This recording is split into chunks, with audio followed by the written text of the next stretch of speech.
Good morning, everybody. This is Andy here, aka Montolio, and we are saddling up for the Classic Quarter Invitational this morning. And I am going to shock the world by playing a green, white, and blue fish deck, which was basically because True Name Nemesis came out. I've been extremely excited about this deck for some time, and yeah, I actually had sleeved up my typical mud build and had it in gathering, but last minute I decided to change it to this build, which I was really going back and forth with over the last couple of days.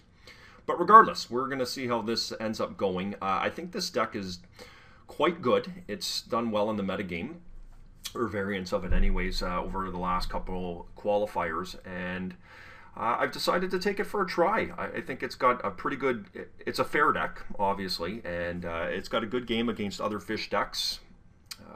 Obviously, I've got some extremely powerful creatures in this deck in Knight of the Reliquary, which goes without saying. It allows me to have a really big beater in play, in addition to searching up different lands, Caracas for the Oath matchup, and Wastelands. I've decided to eschew the Maze of Ith in this match. Card space is really tight, so I did put the Bajuka Bog in the sideboard to search up with the Knight for the, I beg your pardon, for the Dredge matchup.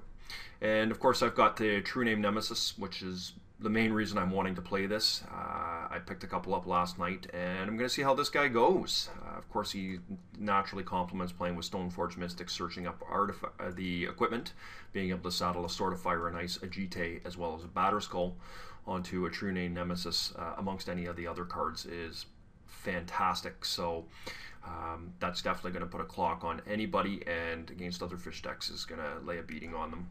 I run 3 main deck Trigon Predator.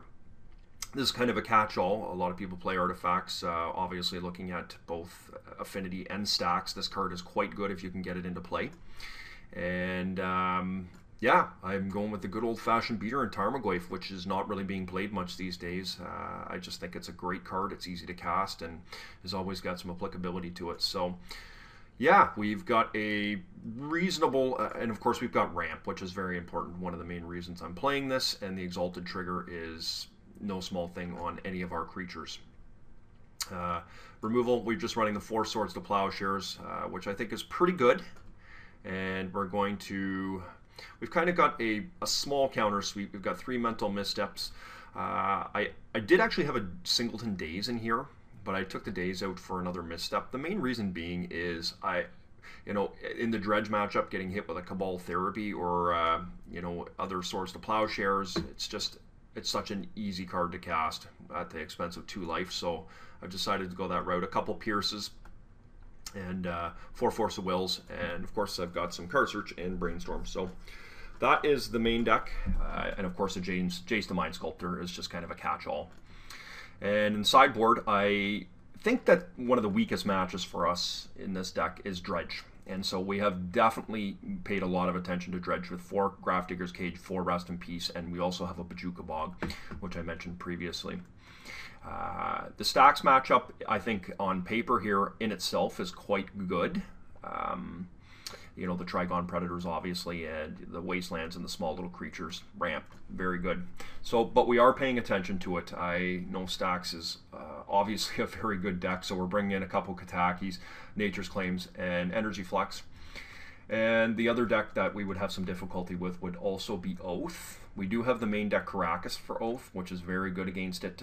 We'd also bring in a couple Nature's Claims, and of course the 4 Grafdiggers, and hopefully we can just pressure them enough to, they don't have the nut hand. We can just pressure them enough and kill them that way, and protect our cages obviously with counter magic. So this is the deck, guys.